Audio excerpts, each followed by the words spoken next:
ప్రేక్షకులందరికీ నమస్కారం అండి.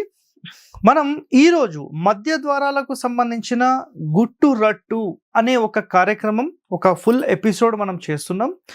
సో ఎంతోమంది మధ్య ద్వారాలకు సంబంధించిన ప్రశ్నలు అనేవి లేవనెత్తుతున్నారు. ఎందుకంటే మొట్టమొదటిసారిగా 2019 నుంచి హరివాస్తులో మాత్రమే మధ్య ద్వారాలు పెట్టాలనేది మొదలైంది. దాని తర్వాత మిగతా ఎంతోమంది దాన్ని అనుసరించి ప్రజలందరికీ అందించే కార్యక్రమం చేస్తున్నారు. సో నిజంగా ఇది చాలా మంచి ఉద్దేశం అని చెప్పొచ్చు. ఎందుకంటే మన పూర్వీకులు పాటించిన విధానం ఏదైతే ఉందో ఓల్డ్ ఈజ్ గోల్డ్ అంటాం. సో అలాంటి సిస్టమ్ మళ్ళీ తీసుకొని రావాలనేదే మన హరివాస్తు ఆకాంక్ష. సో ఈరోజు చాలామంది అడిగిన ఒక్కొక్క ప్రశ్నకు నేను సమాధానం చెప్తాను, మీరు చూస్తూ ఉండండి. మొట్టమొదటిది ఏంటంటే మధ్య ద్వారాలు ఉంటే కుమారుడు మరణిస్తాడు అనడం ఎంతవరకు కరెక్ట్?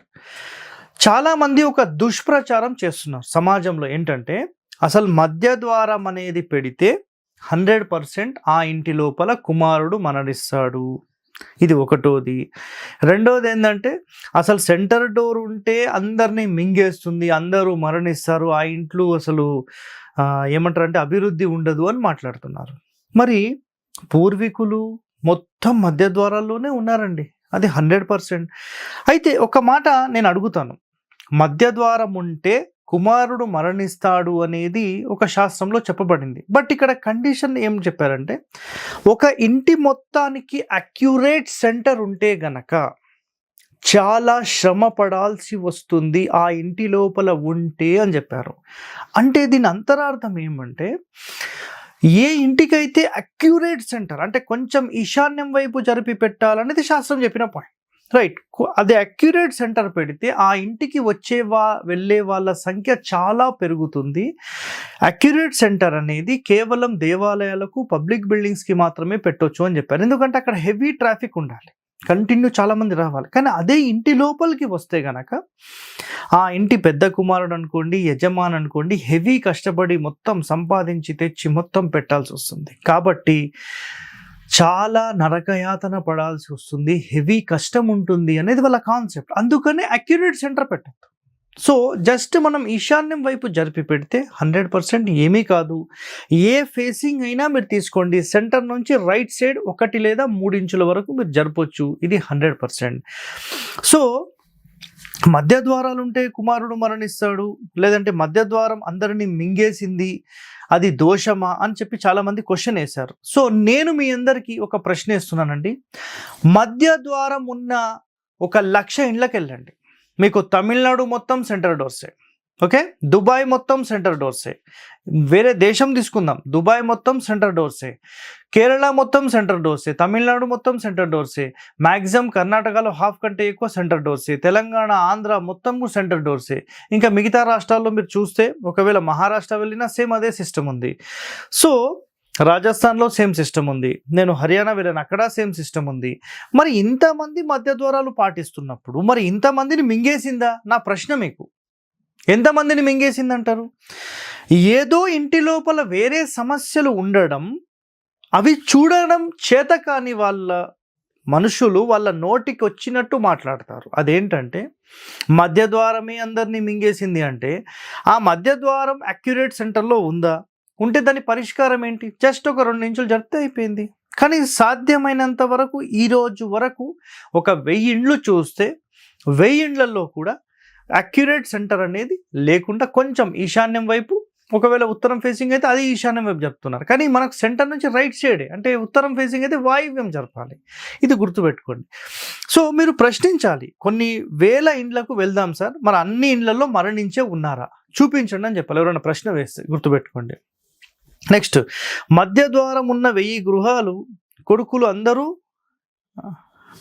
బ్రతికే ఉన్నారు, రైట్? ఇక్కడ చూడండి, మధ్య ద్వారాల ఇండ్ల ప్రతి కుమారుడు చనిపోయాడంటే మళ్ళీ మధ్య ద్వారం ఉన్న కొన్ని వందల ఇండ్లు నేను చూశాను. ఎక్కడ చూసాను తెలుసా మీ అందరికీ?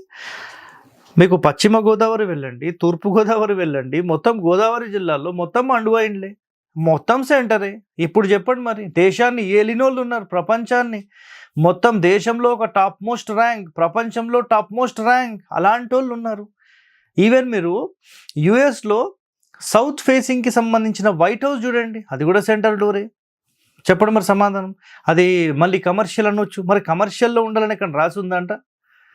అర్థం చేసుకోండి, ఇక్కడ కమర్షియల్కి అక్యురేట్ సెంటర్, ఇంటికి కొంచెం రైట్ సైడ్, ఇది ఒక్కటి గుర్తుపెట్టేసుకోండి. నెక్స్ట్, మధ్య ద్వారం ఎందుకు ఫెయిల్ అయింది సార్, మరి మీరు ఇన్ని చెప్తున్నారు కదా అని ఒక ప్రశ్న వేశారు.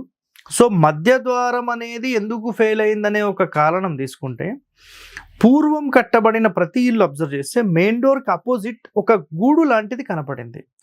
సో గాయత్రి వాస్తులో దీనికి సంబంధించిన సమాచారం ఏం చెప్పారంటే, డోర్ ముందు ఖచ్చితంగా డోర్ ఉండాలి, డోర్ లేకపోతే కిటికీ ఉండాలి, కిటికీ లేకపోతే గూడు ఉండాలి అని చెప్పారు. బట్ కొన్ని ఇండ్లల్లో, అంటే ఒక ప్రాపర్గా గణితం లేకుండా కట్టబడిన ఇళ్లల్లో ఒక 5 ఇయర్స్ ఆర్ 11 ఇయర్స్లో ఆ ఇల్లు న్యూట్రలైజ్ అయిపోతుంది. అంటే ఎలాంటి ఎనర్జీస్ ఆ ఇంటి లోపల ఉండడం లేదు. మళ్ళీ ఆ ఎనర్జీని మనం జనరేట్ చెయ్యాలి అని భావిస్తే ఏం చేయాలి తెలుసా? లోపల కొలత కానీ బయట కొలత కానీ మనము ఆయాది గణితం చేసి సెట్ చేయాలి.